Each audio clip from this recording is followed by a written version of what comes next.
go ahead and get started. Good afternoon, everyone. Thank you for being here. As director of the Communication Research Center, I'd like to welcome you to our April colloquium talk featuring Dr. James Cummings. I'm Michelle Anazine. I'd also like to draw your attention to our lab and research manager, Lindsay Goldberg, in the back there, and Jenna Vigre, who is our graduate assistant. They both have been working really hard this semester to bring all of these colloquium talks to you. So thank you both for all your hard work.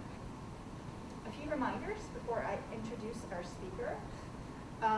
If you are here for SONA credits, be sure to check in with Lindsay after the talk. And if you have any devices with you that make noise, dings, dongs, make sure you silence it, please. And also just a reminder about BU mask rules.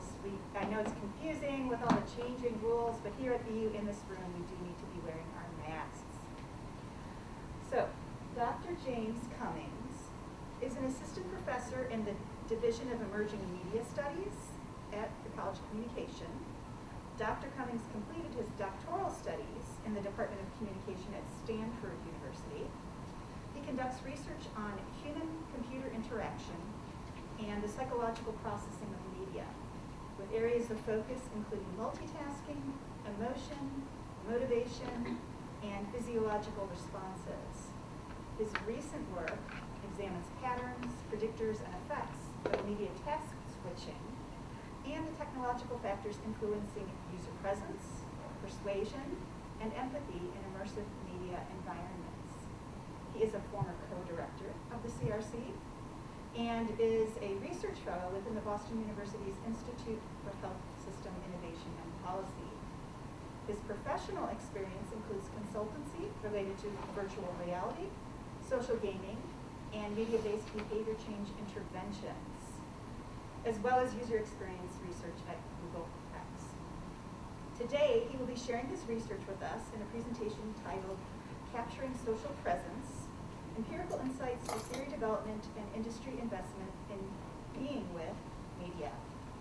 Please welcome Dr. James Cummings. Thank you, Professor. Welcome, everyone. Thank you for attending. A few notes up front. So first, I want to make very clear, I'm going to point to someone in the audience. So Blake Wirtz is over here, and now ducking, not showing face, is a co-investigator with myself on some of the research today. So although my name's on the slide on the front, I did my best to show where Blake was also involved in some of the other stuff. I wanted to note that up front. Additionally, a little background. So for this talk today, I'm going to talk about research, but I'm going to talk about the process of doing research, in the sense that there's a little bit of a narrative of how we got to the project we're working on now. So we give a little bit of background for the impetus of the study, switch gears to some industry trends, and then back to the current stuff.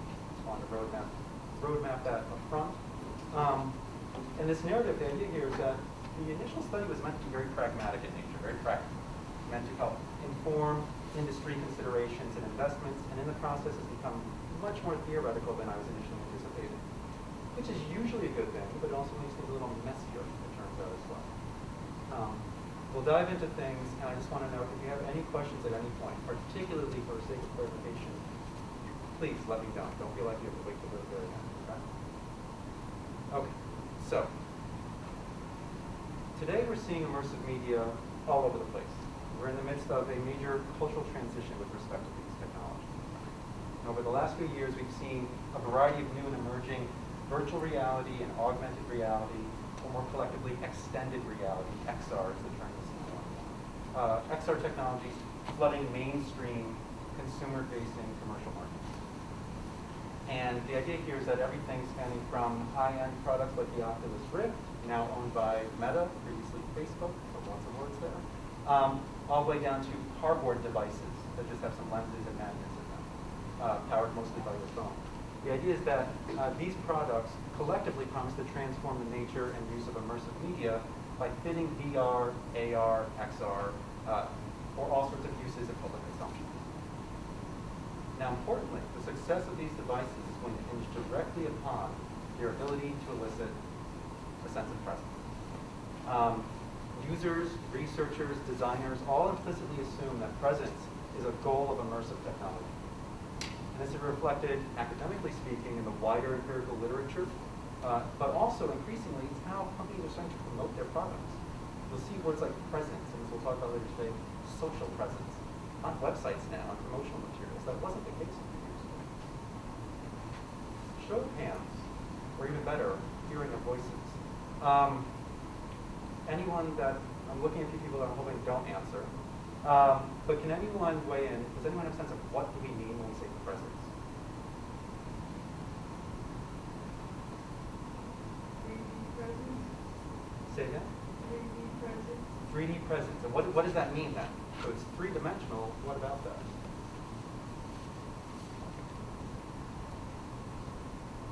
You're on the right track.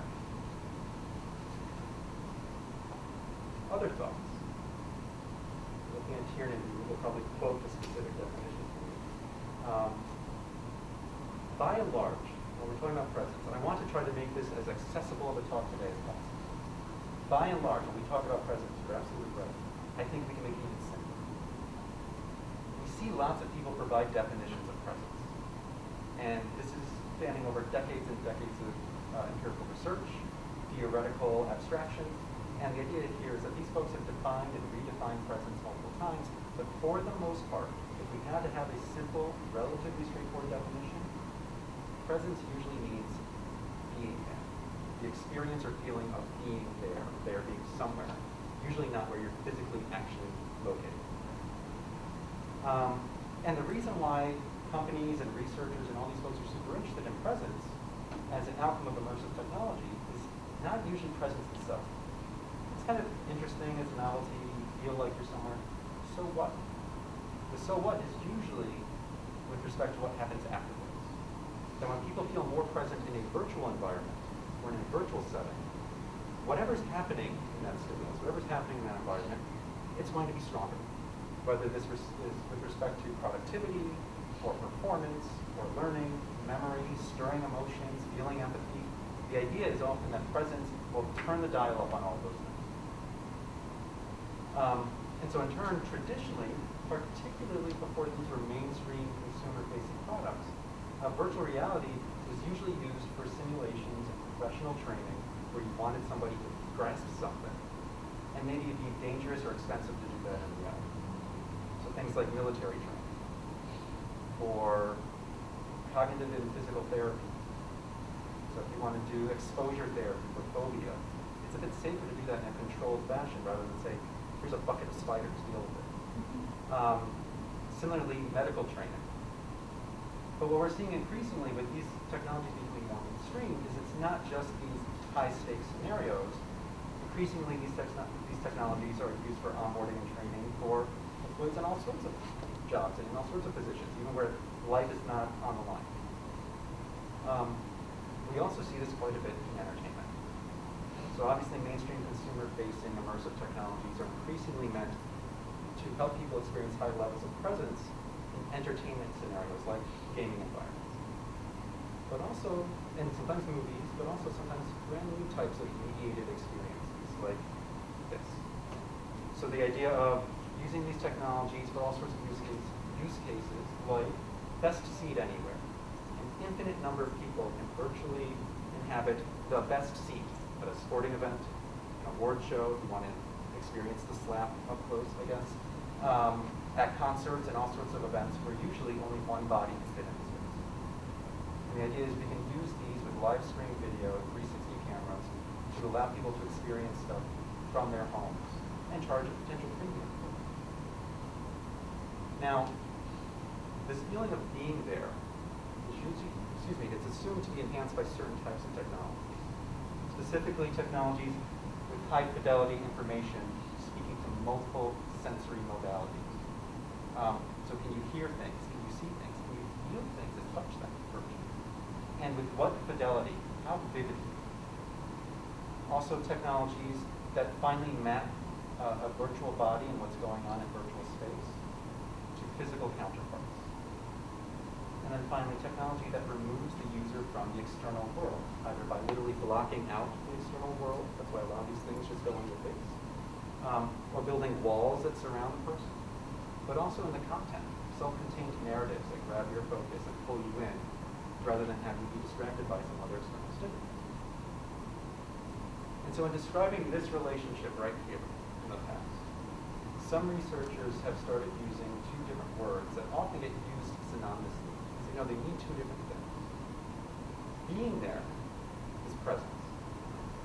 Those technologies are technological immersion. They're factors or features of the technology, the system of technology.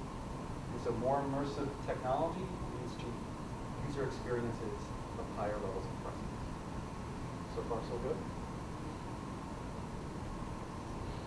And so the goal then for people designing these situations is not to produce things like this, but things that are lighter, less cumbersome, probably less expensive, but still offer high levels of presence.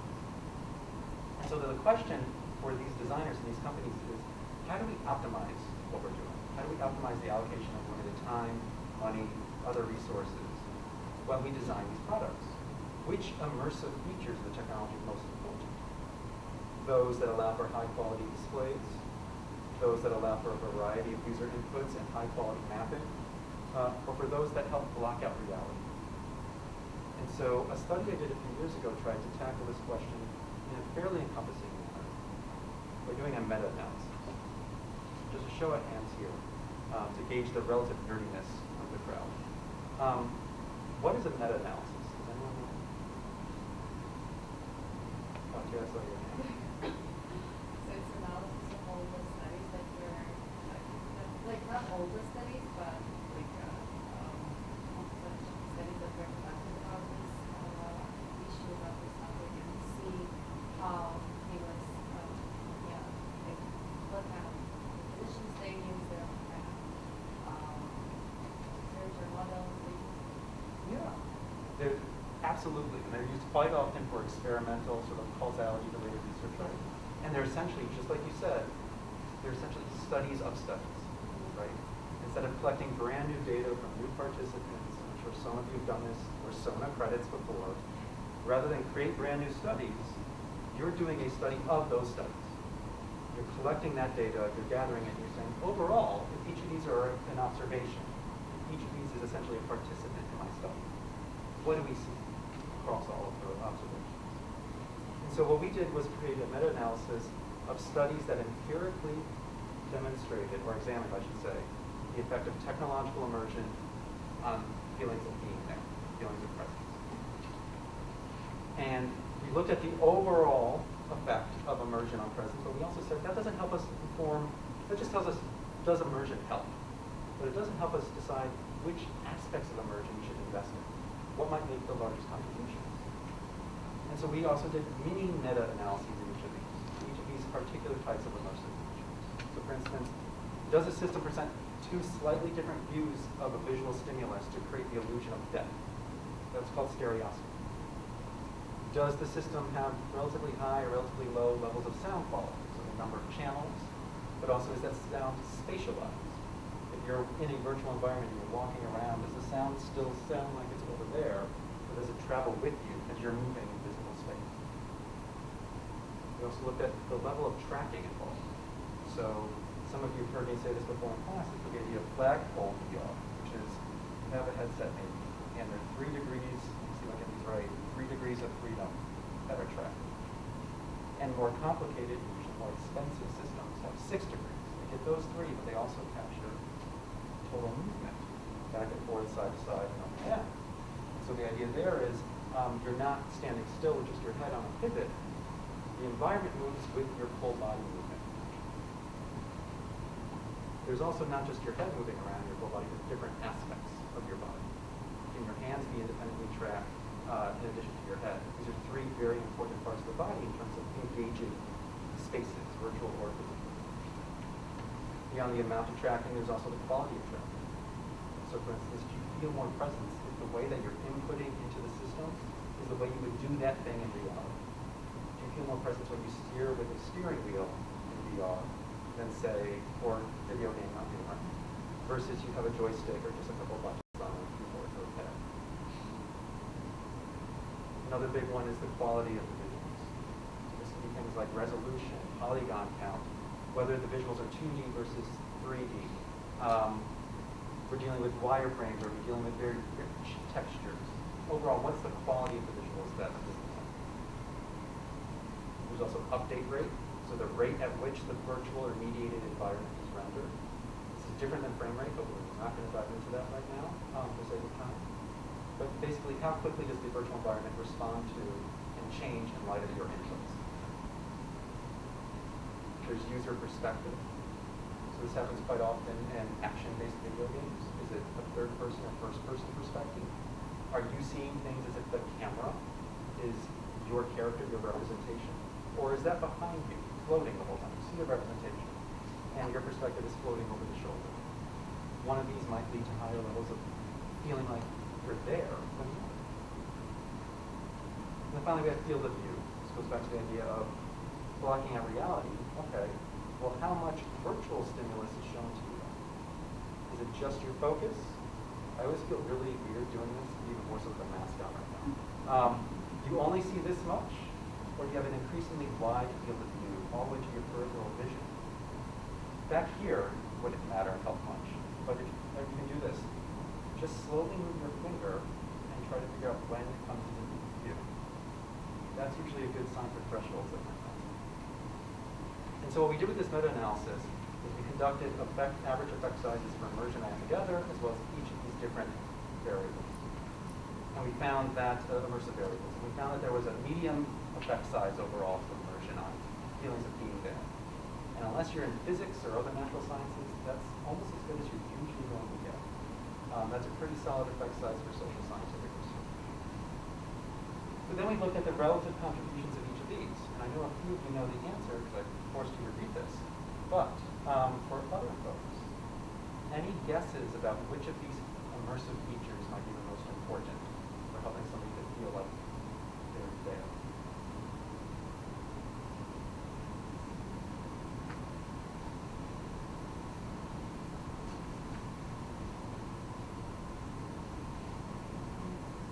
What was that? Tracking? Tracking, yeah. The amount of tracking or the naturalness of it? Tracking. Yeah. There's a reason, like, imagine playing, I'm dating myself here a little bit, but like Wii tennis, and you're supposed to play like this, or but most students do this. And you don't feel presence really in this case. But they also created like add-ons for those Wiimotes that looked like a paddle. It did nothing other than look like a paddle. Right? And the idea there is it helps you physically and mentally invest in the experience of the virtual system. Quality of tracking, sure. What we found was that update rate, tracking level, stereoscopy, field of view, they all were pretty important. Update rate the most, but also the fewest observations. So take that with a grain of salt. And the idea here is that if you're designing headsets or other systems that are supposed to help people feel like they're there, feel presence, these green things are things to invest in. The thing that was least important on this list was image quality. Yet, interestingly, that's what most firms invest the most money in. Reducing the likelihood that you see little pixelation on the screen, or what they call screen door visuals, when you see this grid, you squint, right? It's also one of the easier ones to tackle. But the idea here is if designing for presence is the goal, this is where your investment should go. Rather than focusing on retina displays, the idea would be, can you create experiences that allow users to interact with, manipulate, engage physically, and have it respond back to that, the environment or other people. And this brings up an interesting point. I don't want to say Mark Zuckerberg is an interesting point, but I think that would be fair too. Namely, that VR has traditionally been a relatively solitary user experience. Traditionally, right? You don't usually say, I want to engage people, and then block out external reality. They have to get in there somehow. And so, one thing to note is that things are changing. Major firms backing all sorts of mainstream immersive technologies are looking to provide shared social immersive experiences. And as you may or may not recall, Facebook bought Oculus, I want to say 7-ish years ago. 2014, 2015, that's when this quote was made. Mark Zuckerberg's been thinking about immersive media as a new channel for social experience for quite some time, but he started making shockwaves a few months back, right? So fast forward to October 2021, this is when Zuckerberg's Meta and several other firms, coincidentally around the same time or just the next week, ignited this interest in not simply VR, but this larger concept of the metaverse. And while some believe that this rebranding of Facebook as Meta is basically a PR stunt, because there were lots of bad things going on for them at the time, and before that, and probably still will happen for a while, it is notable, again, that Zuckerberg's been talking about this for years. This idea of having shared immersive virtual experiences. And so what we're seeing now is their development of platforms like Horizon Worlds, which is platforms like these that are meant to provide, again, virtual environments in which users can be simultaneously, virtually present and interact with each other in real time. But it's not just Meta and Facebook. Similar products and efforts are also underway with other firms.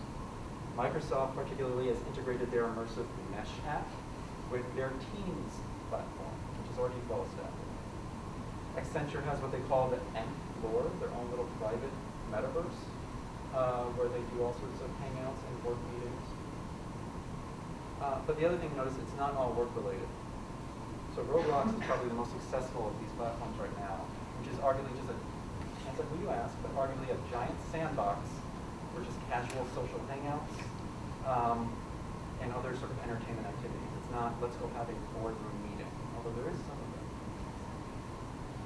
One thing to note is that these environments, visually speaking, are very similar to another technology from about 15 years ago.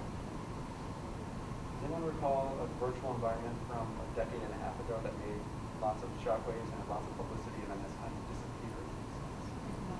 Second one, yeah. What would be one major distinction between these sort of experiences, as we've been talking about so far, and second one?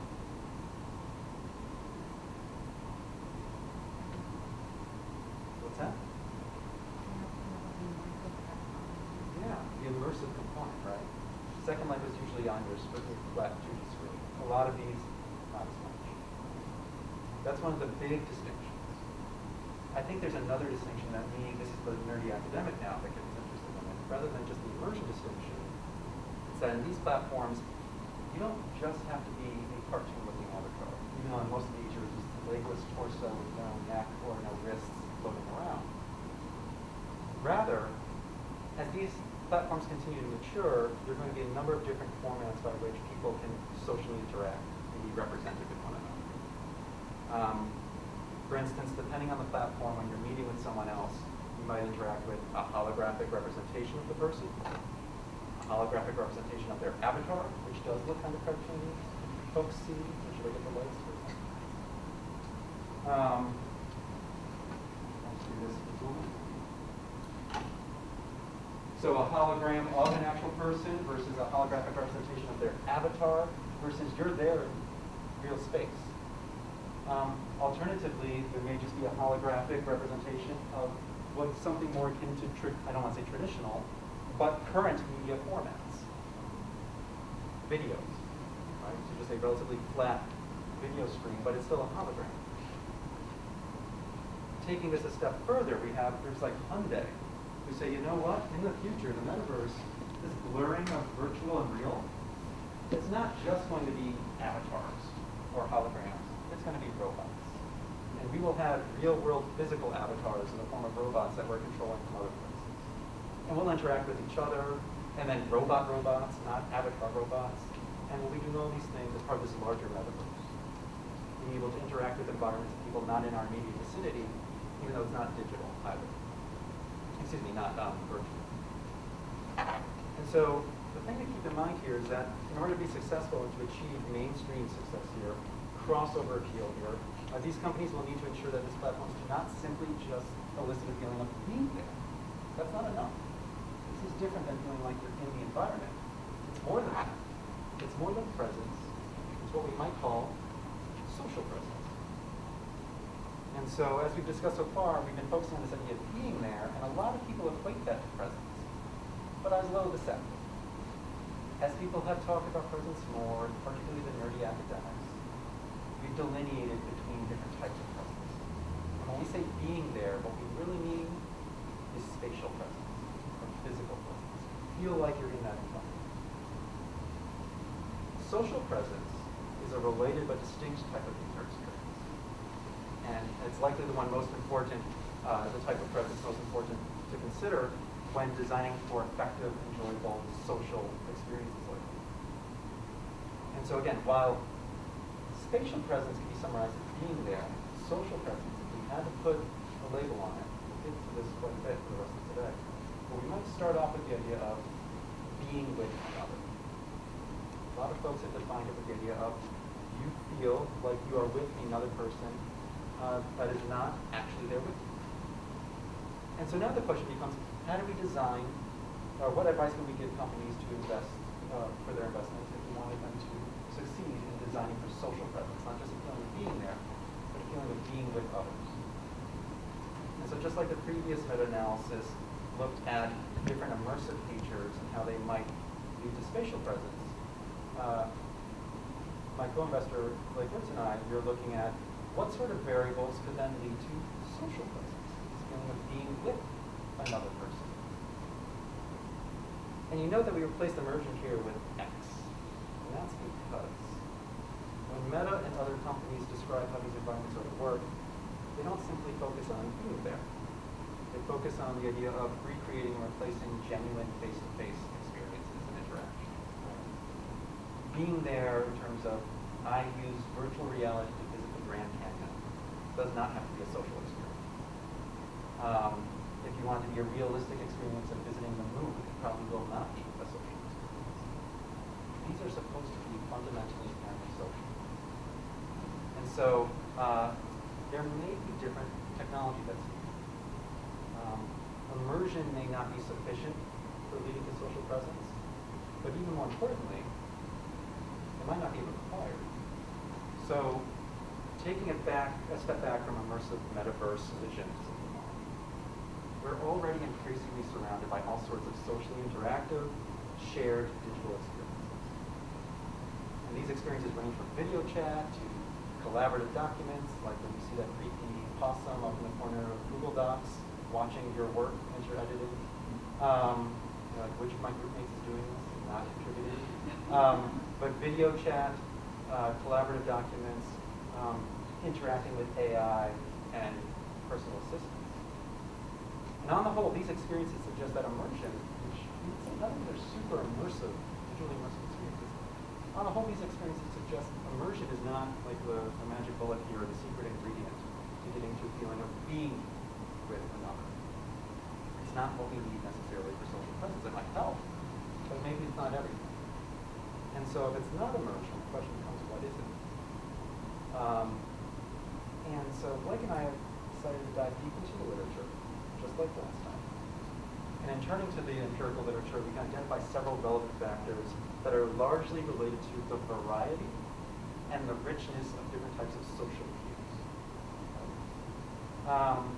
That is the extent to which a mediated interaction resembles a real-life face-to-face interaction with a person. And notably, just like with immersion, the empirical literature says it's not just this one thing. You add that and it adds. There are lots of different types of cues to consider and their relative contribution. And so, for instance, synchronicity is a big one. We feel more social presence when people respond to us when we speak to them, as opposed to a week later. It's the rate of exchange between parties.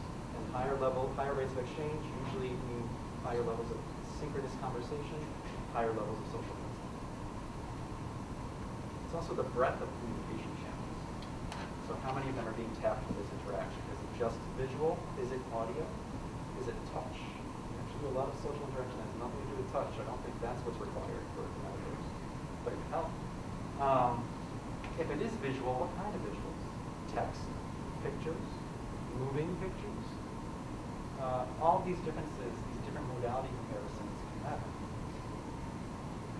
With the case of audio, there's one particular type of audio that's really important. Voice. Voice is a nice cue that something is social. Right? We usually don't have tables talk to us. If we do, that's usually a weird initial experience we might learn. But usually a voice means there's a sentient being communicating. It's not just voice or no voice, but it's also the type of voice. So is this a live voice speaking extemporaneously, or is it a pre-recorded voice just sharing information? Is it a synthetically produced voice that might sound mechanical or monotone like mine often does? Or is it one that's very vivid and lively and human-like? These things make a difference. There's also the level of embodiment. So the extent to which the parties in the interaction are physically embodied in the user's location. So for instance, the difference between a bodiless AI and one that's given a body. Preferably a body that doesn't have the back of the head missing. But the idea here is that body embodiment, present or absent, I shouldn't use that word here. Embodiment versus no embodiment makes a difference, but also the type of embodiment. Think about teleconferencing. Does each individual on the call get their own little box? Or do you see a group of people together? That can make it on one screen. That can make a difference. Additionally, do you see just their head? Or do you see down to their torso? Or should we invest in Zoom cameras that are just full body all the time? Step like no. Kind of like triple no.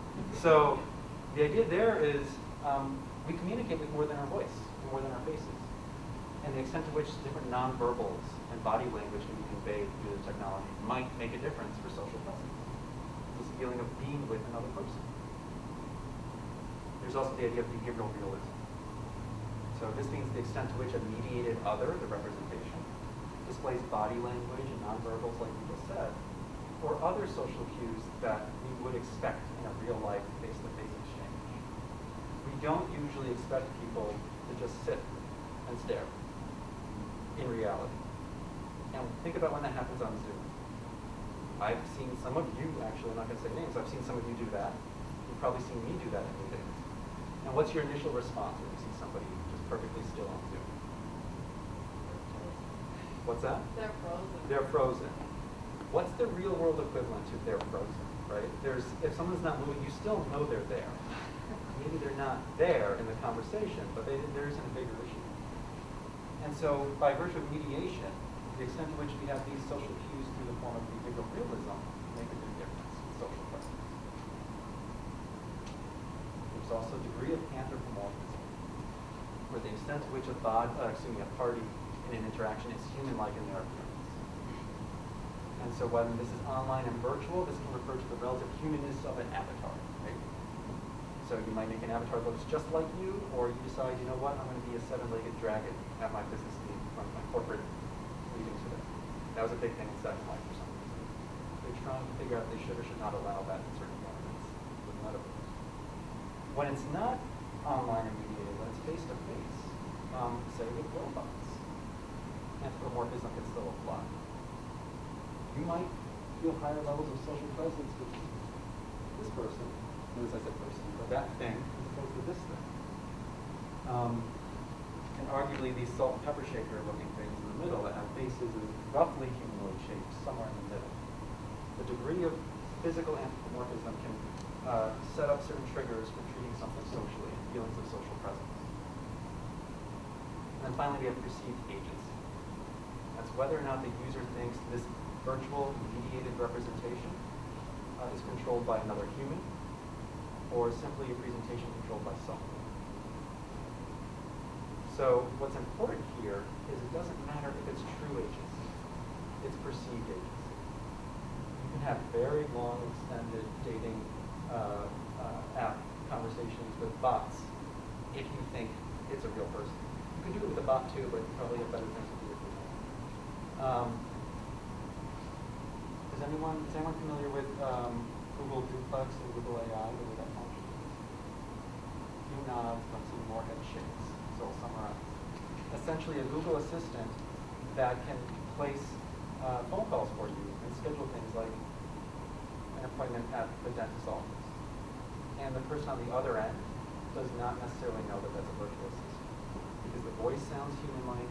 It's using it's synthesizing speech in a way that sounds very plausible and realistic. It incorporates things like pauses or the sounds of breaths, maybe even a laugh. And the idea here is it's essentially Siri that can trick other people on the phone if we have to be kind of crass enough.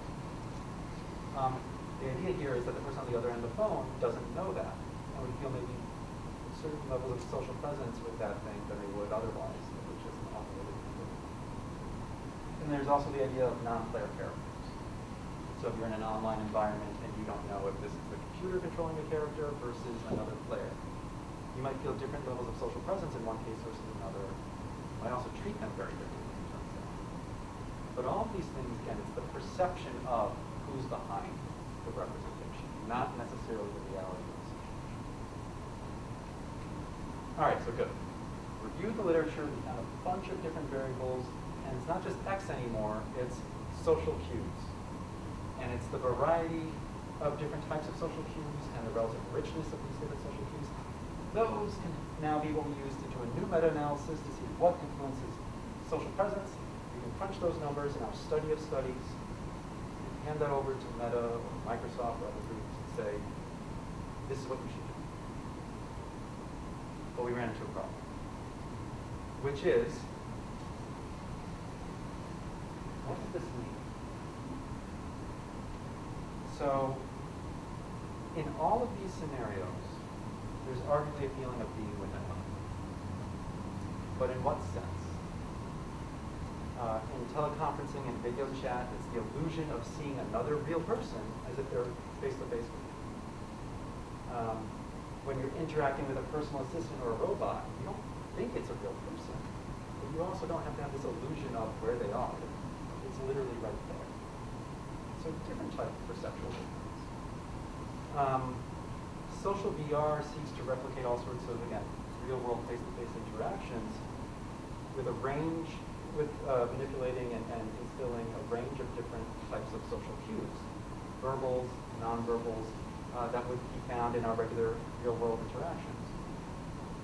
That is, in Meta's ideal world, their Horizons platform would be rich and versatile and able to replace all sorts of real-world equivalents. But on the other hand, we have things like Google Docs, which doesn't want to do that. It does maybe want you to feel a certain degree of social presence with somebody, particularly if you're editing at the same time.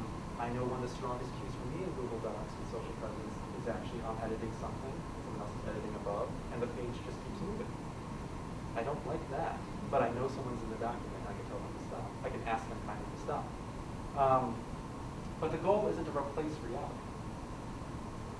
And so, the other thing to keep in mind is that some of these want you to feel like you're in a shared virtual space. Some of them are already in a real shared physical space. For some of them, the space itself doesn't really matter. Right? No one's saying, FaceTime made me think I was in the same room as my mom. No, but I could see her face and we could have a conversation. And so, our team decided to investigate the literature a little more fully to try to get a sense of what is some sort of formal definition of social presence. What here would count, what doesn't count? And we kind of set up boundary conditions. That way, we can go forth with our meta-analysis. And so we went back to where the term came from. So social presence originally defined by Short and colleagues in 1976. We defined it as the degree of salience of the other person in the interaction and the consequent salience of the interpersonal relationship. And when they were doing this research in the 1970s, a lot of it was basic modality comparisons. People working in offices together, what technologies can we use that help you feel like your colleagues there with you? That helps you feel warm, fuzzy feelings about them, that helps you be more productive. And so different types of modalities, again, might make certain types of people more salient. You might be able to recognize there's a person here, whoever here is, a little more readily. That was the beginning. But in the decades since then, and in concert with the emergence of a wide assortment of new technologies, Zoom was not there in the 70s. The empirical literature on social presence has grown quite a bit. A lot of it is still in the domain of computer-mediated communication. But the different contexts in which we might apply social presence has grown exponentially. when we say computer-mediated communication, we basically mean with social presence the extent to which you can sense somebody else through a medium. But it turns out that social presence is no longer the purview of just people in CMC or computer-mediated communication. Lots of people also use the term to study people's interpersonal social experiences with different types of technologies themselves, not with somebody else through the medium. So this person felt social presence with their phone, not with the person they were speaking to through the phone. Right? And even more currently, we're seeing all sorts of new technologies that just make this even more of a mess. Right? Inherently social technology, so not phones that you might accidentally treat socially. You drop it and you apologize to it. Or a laptop that says hello and you say hello back. But rather, technologies that are actually meant to be social actors in society. Alexa, Siri, physical robots, and increasingly all sorts of conversational AI. So it's not an accident that they're treated socially, or a mistake, or some issue with weird ways our old brains are wired. But rather, you're supposed to treat this thing socially in an ongoing capacity. This is the realm of, I would say, human-machine communication, growing subject. So social presence implies when we talk about communicating with other people through a medium, when we talk about perceptions of the medium or message itself, and then increasingly media that are supposed to be social participants in our exchanges. Okay. So we then looked at the empirical literature and said, okay, we're looking at different types of contexts. Give us some definitions. And we got them. Given the increasing scope of communication scenarios in which social presence as a concept has been applied and studied, we've seen it defined and refined here, mostly the idea of being together. You see terms like co-presence come up here, but defined in terms of togetherness, but also redefined in terms of the extent to which a non-real person feels like a real person, or even the extent to which a real person feels like a real person. And redefined again into things that have nothing to do with either of those, but things like trust, or the level of shared identity between parties, or the level of interdependence between parties. So given the wide variety of definitions of this concept that have expanded to cover lots of different areas in this context, it's difficult to pick just one. And since they appear to cover all different types of phenomena, and some are even, some of these definitions actually are expressly in conflict with each other. You can't just lasso them together, so we say, well, we go with this definition, I guess that one doesn't work. Yet people are using the same term to describe all of them. And so here we're stuck, because we don't have a single, clear, universally accepted formal definition of social presence. So this is where I told Blake, we're just going to quit the study.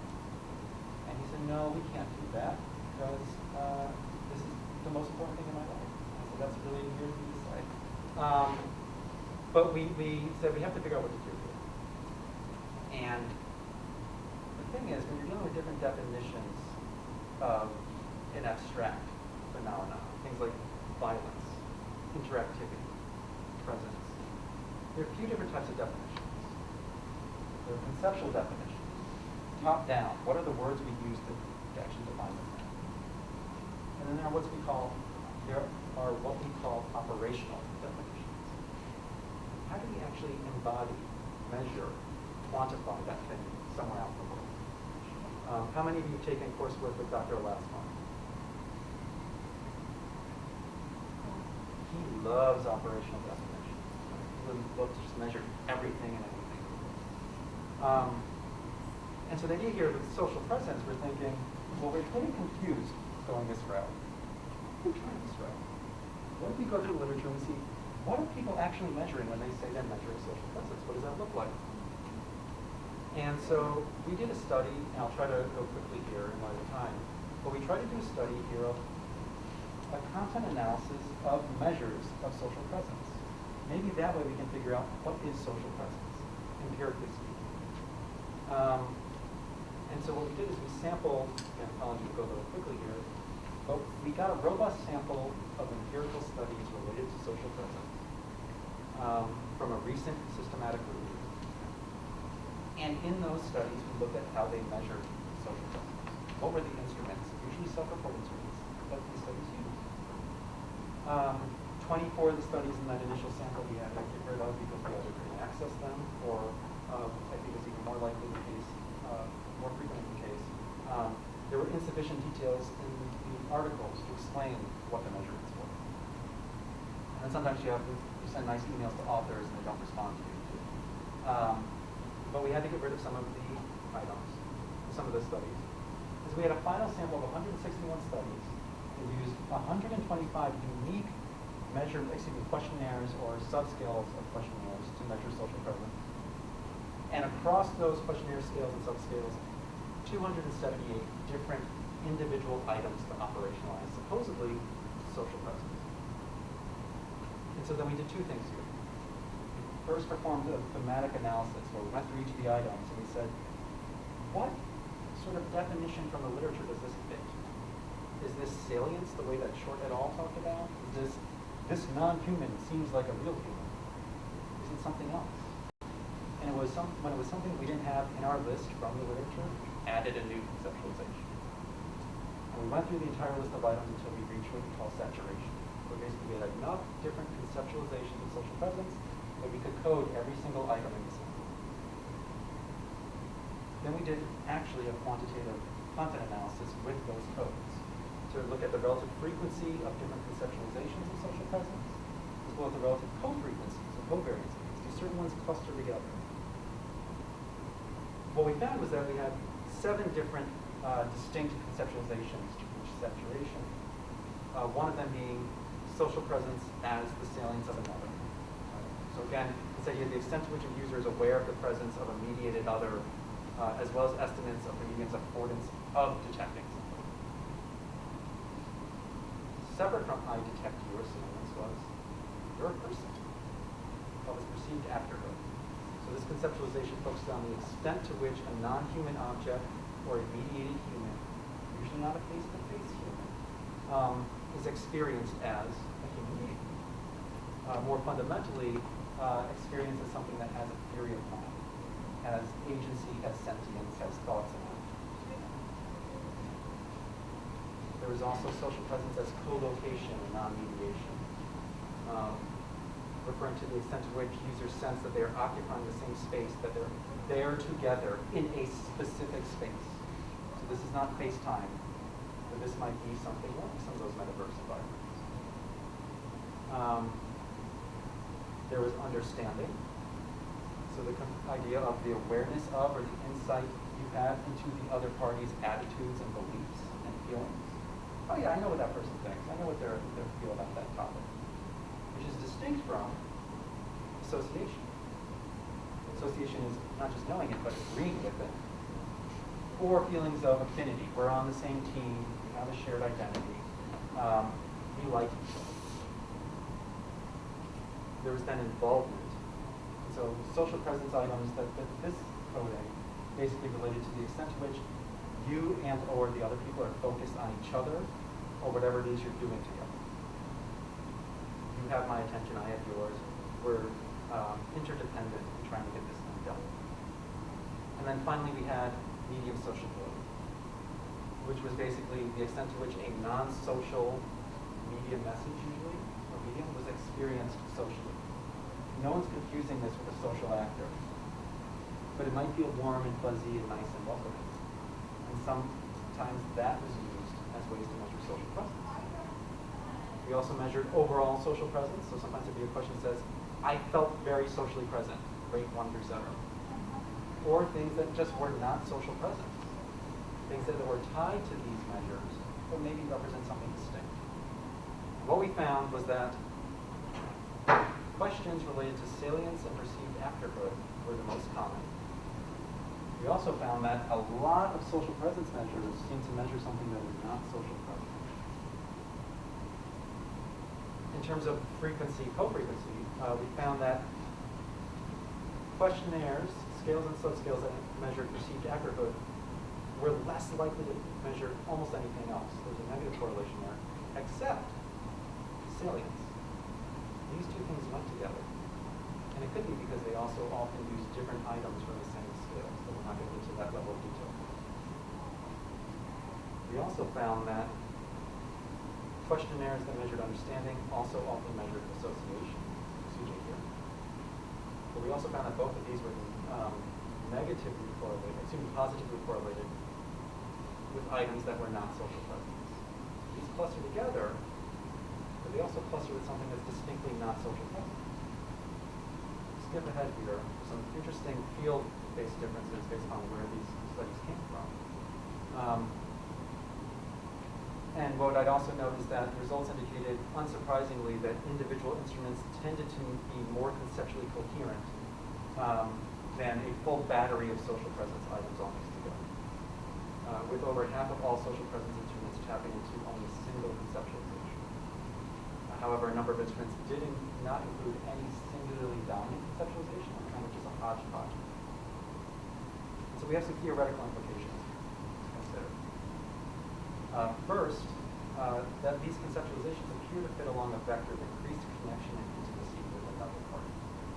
That at its core, social presence might relate to salience and perceived accurately. Next most commonly measured would be this idea of the relative sense of proximity with that other entity, insight into that entity's perspective, or relative alignment with that entity. And then less so would be the extent to which you feel like you and an entity are invested in each other or on your shared path. Separate from this is medium sociability, but this non-social media experience felt social. And what we could do is potentially organize here the idea that items measuring these different concepts get at a core construct of social presence, a related construct, maybe even just a sub-dimension of it. They often just measure this thing that's not really strongly related or unrelated, but it's there somehow.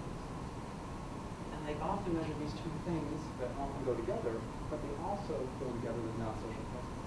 So these measures are nets. They might cover the core construct, related dimensions, unrelated concepts, and unrelated concepts that are really important and relevant, but still distinct and different. The thing to keep in mind here is that that doesn't mean social presence is only the metaverse. That should be the takeaway. That many of these scenarios could be social presence. So consider these four different media experiences. Social experiences with a human actor through media, social experiences with a media-based social actor, social experiences with an anthropomorphized media artifact, and then we'll just call it media sociability. We have social presence in three of these four scenarios here. Essentially social presence in computer-mediated communication, social presence in human-machine communication, social presence in human-computer interaction. This is meant for interacting with other people through media. That is meant for feeling socially present with media that are meant to be social. This is kind of a mistake. But the idea that we treat things socially that maybe we shouldn't. And that's just feeling warm and fuzzy. Not necessarily the same as feeling socially present.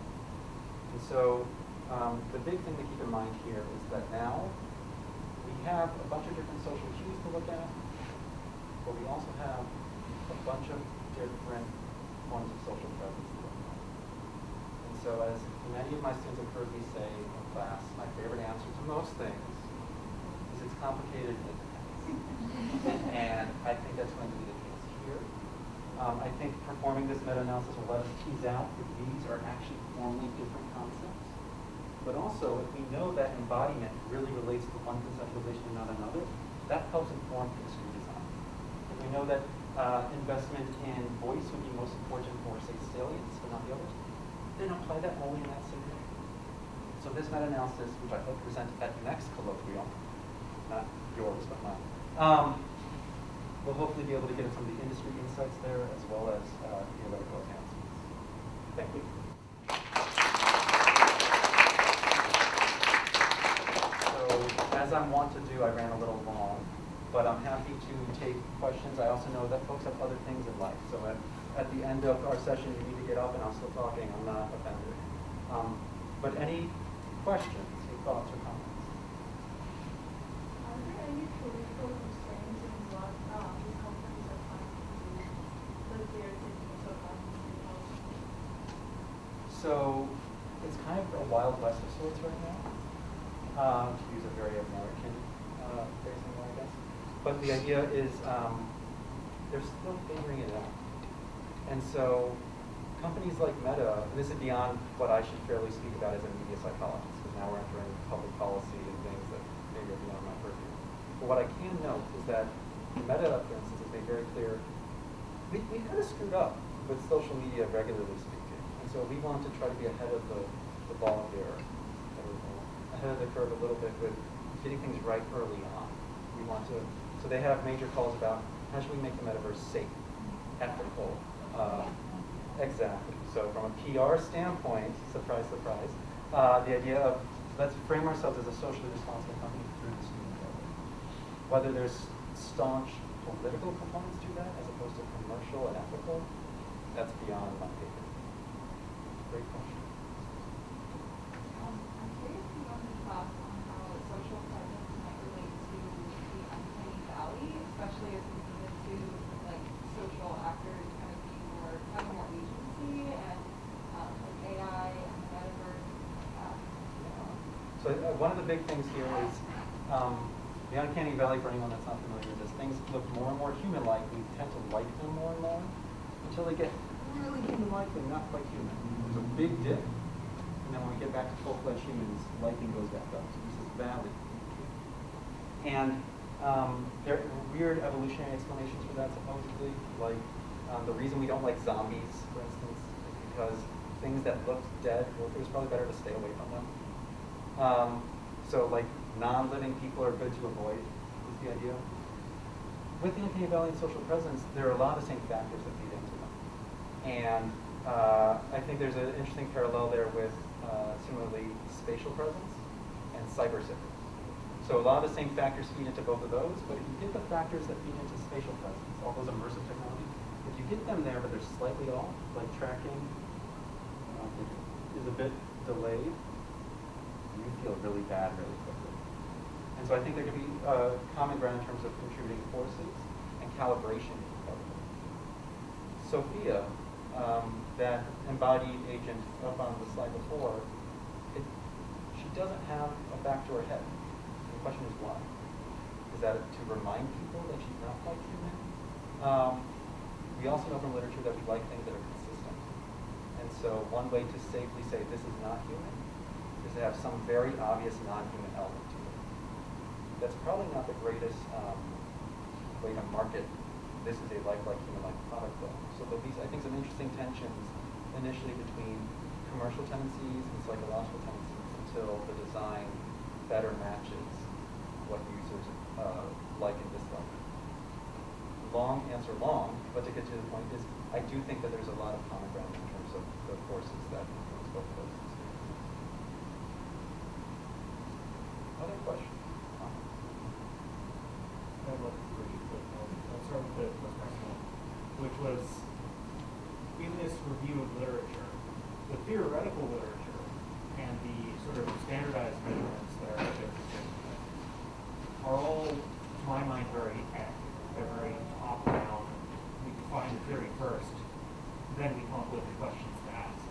And I'm wondering if in this body of literature there have been any attempts at a more dynamic or open-ended measurement, figuring out what users think is social presence, and then attempting to build an operational construct around that. Interesting. So, and there are, again, parallels with, say, spatial presence in this case. So, well, spatial presence is, does it look like a space, and then do I feel like I'm in it? And then even once I'm in it, are dragons real? Right? So the idea is there's something in there that it feels possible, but not plausible. And I invite Blake to comment if I miss something here. I'm not familiar with attempts in the literature along the lines that you mentioned. What we seem to notice is that people provide definitions and then measure things differently. So social presence is being there together. We use 4 items that capture 3 different conceptualizations. One of them is dually coded as 2 different conceptualizations. The other is just standalone. We call it social presence because we know most people don't really know what we mean when we do it together. So what I was hoping to do with this exercise is that bottom up, looking at the measures, it feeds back into the conceptualization. This Chapey's definition of explication as a process is that over time, we do studies where our measures better match our conceptual definitions. Then we refine our conceptual definitions to better match the measures that we have. Then we tweak our measures to better match that. And this iterative dialectic between the two, where if all goes well in the end, our measures and our conceptual definitions are the same thing. But that very rarely happens unless we get into the natural science. But to answer your question more directly, I'm not aware of an attempt to basically ask people inductively in an exploratory fashion, what do you think social presence is? Particularly because until recently, I don't think most lay folks would have a definition of it. We have to use a substitute term, I think. Does that make sense? Yeah. There's a study. Well, I'm interested because it's, as you pointed out, it's becoming present in marketing terms. So if people are selling social presence, they're going to see what people think they're buying. So expectancy violations, now that it's something, a concept in the public mind, right? As opposed to a bunch of nerdy academics arguing over definitions for the last 30 days. And I want to make clear, I'm happy to hang out and answer questions if folks do have to leave or want to leave, that's absolutely fine. I know you said you had 3 questions, or like 3, but I want to check and see if anyone else does first. Question 2. All right.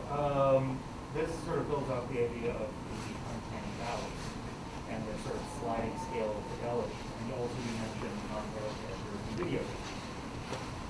I'm wondering if in the context, and I'm thinking in the context of simulated violence, are there scenarios in which we might want a lower threshold of social presence for psychological reasons? And I'm particularly thinking of 2 of the most popular games on virtual reality platforms right now, including Meta, Physical Wish, and Superhot, both of which have very sort of infidelitous representations of enemies in a highly present environment, which has to be an intentional design choice. To represent the enemy as a stick figure is because presumably somebody will feel comfortable shooting something that looks too much like a human in an environment where they feel highly present. I think, so that's a great observation. I think one thing that comes up, so I think to answer your first question, the first part of that question, I think absolutely there's scenarios in which it's desirable to design for lower levels of social presence. Just as right now people try to increase it for the sake of, say, empathy. Maybe you want the opposite of empathy in a given scenario, not for people to be jerks, but to be emotionally distant from the content that they're engaged in. And they would just naturally, as good-natured human beings, be somewhat engaged emotionally otherwise. So trying to turn the dial down would be helpful there. And the games that you mentioned, one of them, so with basically silhouettes of figures, right? And very plain, basic background. Superhot is like orange figures on white background. Yeah.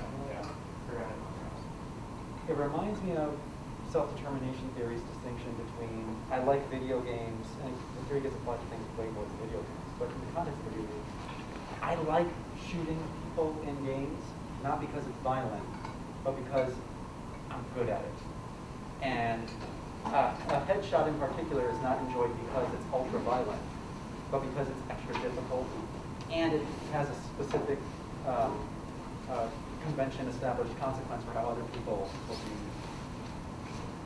If you strip out the violence and it's sort of like the reverse of Mortal Kombat years ago, turn the blood on and off, right?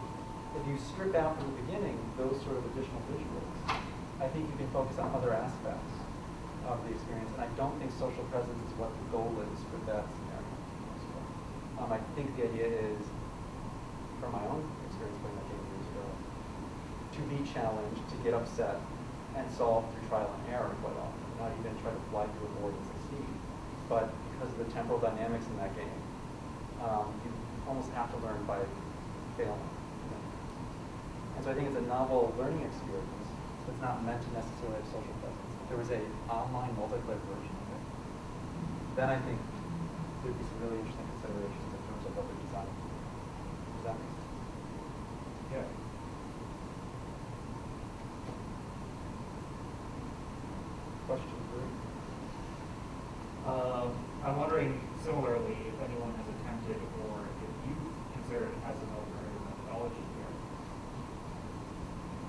not just apply all the measurements to a single sample and conduct a factor analysis to see how they overlap? Too many. Okay, that's a good answer. That said, we are doing that to some extent in a few different projects. One with Dr. Cummings right now, one I'm doing on my own as well, doing a few different ones that we think are very contextually different.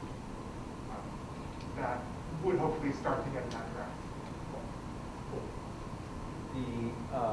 The other thing that happens sometimes, even if the factors are not too numerous, do you have the original data? Right. So if you only have mean scores that were reported to you in aggregate, it's often more difficult to try to reverse code all of that. And so, with open science efforts, something like that I think would be more promising in 10 years' time for a similar question. But I don't think, no offense to Short at all, I don't think they're sitting on their data files still and able to share them. What about creating your own graph? That's a thought. So I think one of the big things first would be to see to what extent we need to dissociate these different conceptualizations. And 3 of them seem to be social presence. Let's find a nice new name for 2 other ones. And then let's have separate scales, rather than one scale that's meant to capture all of them, because that might actually continue to conflate what the literature as a whole is doing, but make it even more precise on a study-by-study basis. We're measuring 4 things instead of 1, whereas as a field we're measuring 7 things over. Does that make sense? We've had you're reaching these thoughts way quicker than I did. But these are exactly the sort of considerations. Some say. So I was wondering whether this classic will be described earlier on. If it's the same with actual social presence, because it uses the same or very similar feelings class, like actual social presence. But is it biologically the same? I've done at least one study that happened, and I haven't looked at data for it yet. And I know others have looked at physiological markers of social presence. And what's really difficult is that physiological markers tend to be not that nuanced in terms of what they can index.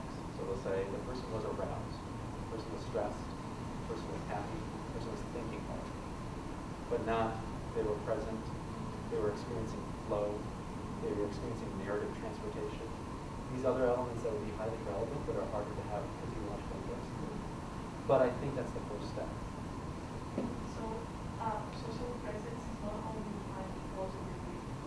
I was assuming that it was something like dopamine or kind of. So I love this question because I think that highlights, there was a slide somewhere here, there we go, this. What is the distinction between defining an abstract concept versus making it concrete and operational? Dopamine exists, you can see it, right? Right now, and I use this example in class, I say, what's a tree? Like, oh, I see a tree. You can just look out the window. It's hard for me to say, I see some interactivity. And usually we have to boil that down. We have to refine what its formal definition is conceptually to have sort of a state physical equivalent. We rely on self-report quite often, or some top-down definition of a manipulation of a variable. There may be dopamine traces related to social presence, narrative transportation. Certainly flow would be part of that. But it's more difficult to say, as with many things in neuro, and if you don't know her already, I would highly encourage you to reach out to Dr. Castellano. But the idea of what are the physiological state mapping of supposed cognitive phenomena? Because that, I think, is going to be, neurocom will be what the next 50 years of fields like this end up being about. Summer hope. Does that? I may ask later if you're interested in because I didn't have. Yeah, of course. How does, in terms of is it basically doing all of this involve the industry to develop other products to some extent, right?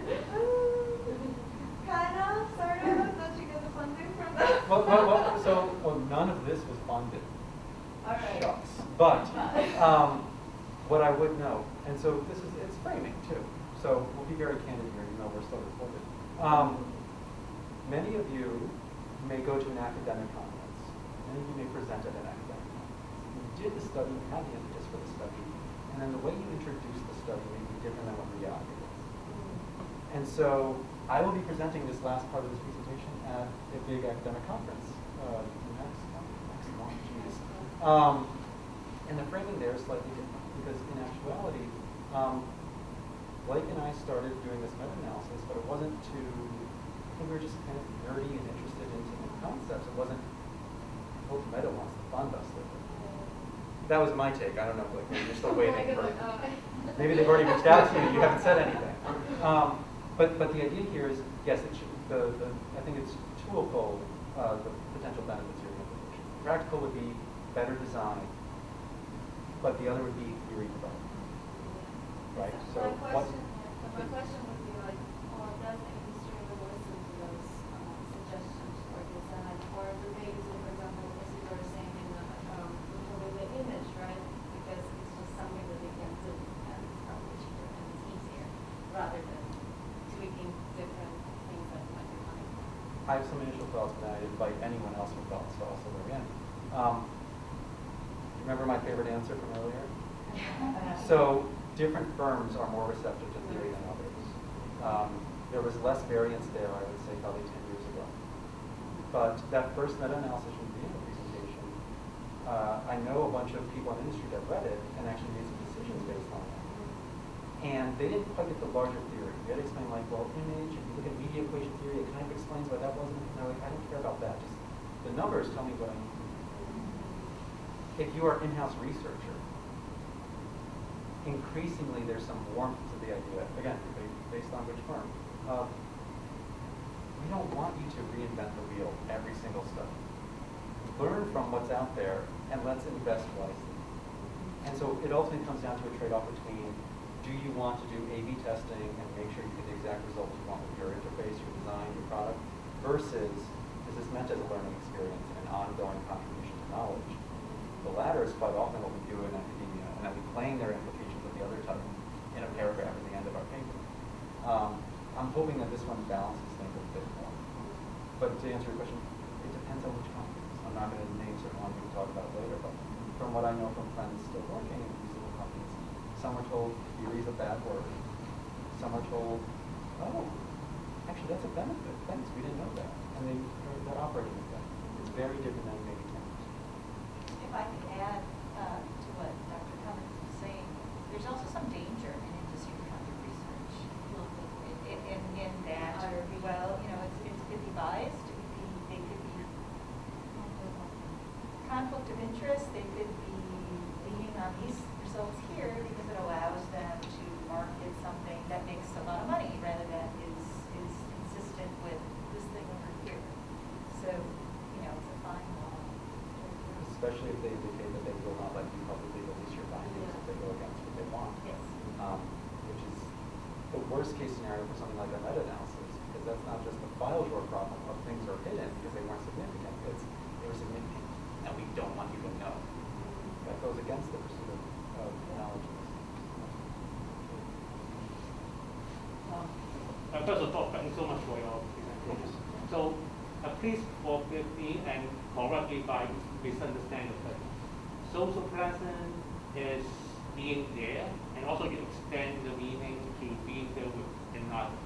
So this is a feeling within the process of the user using the immersive technology. So usually it's short term within the process of usage, but after the usage, it basically is gone. It's short term.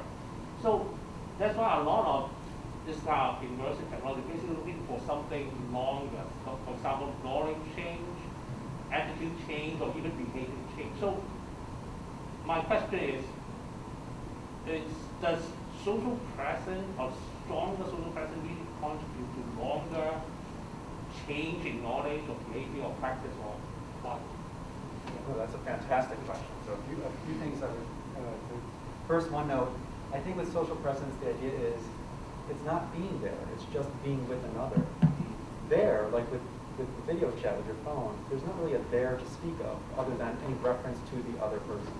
I'm not where you are, you're not where we are, we just see each other, right? As opposed to, we're in a virtual environment together.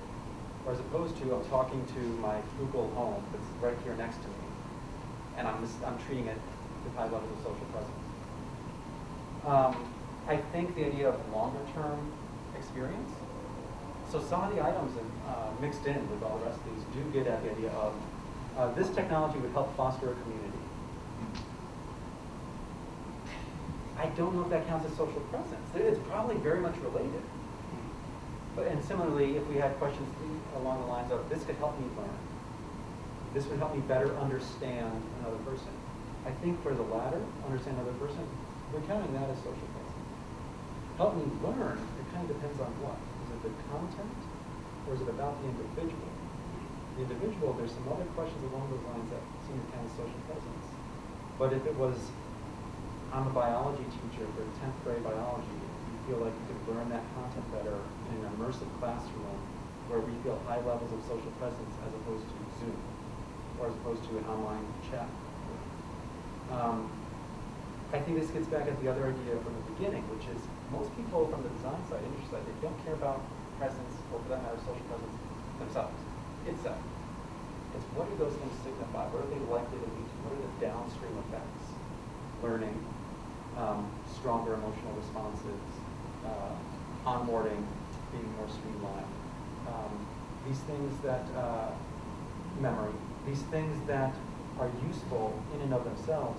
Presence and social presence are not the goal itself. It's a process, basically. They're the mechanism by which to get to the other goal, I think would be a more accurate characterization of most operations. Does that make sense? Yeah. Fantastic. That it's like a thing to get you to be hooked on a game, for example. So, you know, to spend more time on using some kind of platform or using VR. So, yeah, you can kind of use this social presence thing as just to use that more. There's, I'm going to build, we won't name a company. Let's say there was a social media firm that had a social networking site, and their goal was to get you to keep your eyeballs on their site and in their app as long as possible. They probably wouldn't say, we want to cultivate a dependency. Like, that's totally not in their slide decks. And they're not going at a congressional hearing to say that was our stated goal. But they may be designing for that, for this ultimate goal of, we want higher levels of engagement. We want people on our site longer. And so, this gets at process. This gets at, you're designing for the mechanisms that get to the outcome, even if the mechanisms are not per se the goal themselves. And for most people, I think outside of the design firm, those firms, and outside of academia, that distinction is a difficult one to parse, right? A senator says, were you trying to endanger people? That wasn't our stated goal, like it's not in our banner. But maybe what we were doing kind of inherently does that to get to the goal. And again, I'm not saying any particular companies, and I'm not making accusations here, but that's a scenario that could be the case. But really, it's a process of mechanism. Perhaps maybe through present basically depends on your downstream application. For example, if you're looking for knowledge change, you have different set of factors that affect through present. But if you're looking for behavioral change, then that will be completely different. Yeah, so taking a step away from social presence for a second, spatial presence, that comes up quite a bit for learning, right? Because when you feel more present in a big, giant virtual environment, fully immersive, you pay more attention to the content you're supposed to be learning or this environment itself, right? Should I just give you a book instead? And so the question that comes up sometimes, does presence, how does that influence allocation of attention? And so right now, I think the hot area where that's being looked at is advertising. So 360 video is the idea of, what does that get at? They give us rich sort of emotional sensory experiences. So I love this from like an ELM or elaboration likelihood standpoint. Do they help with peripheral processing of views? If you put somebody in a 360 video advertisement and then you start rattling off statistics about why your product is good, that seems problematic because you're allocating their attention towards this richer peripheral sensory stimulus when you're saying, here's our argument. And we could just give you this argument on a pamphlet or something else. So So tapping into the affordances makes a big difference there.